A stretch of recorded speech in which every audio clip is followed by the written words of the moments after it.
မင်းတို့ပြောတော့ရွှေငွေကစားတာမနလက်နက်ဆို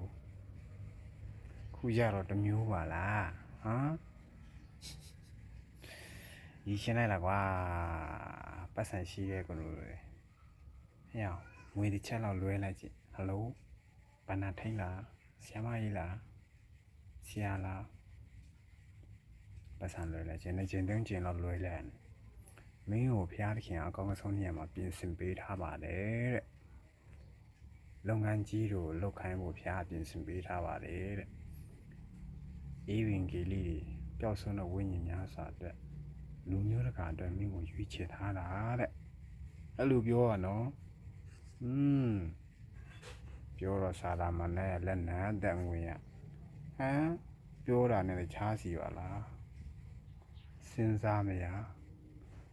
ဒါဆိုငွေမရှိတဲ့လူတွေကဘယ်ညာမှအသုံးမချဘူးပေါ့ဩ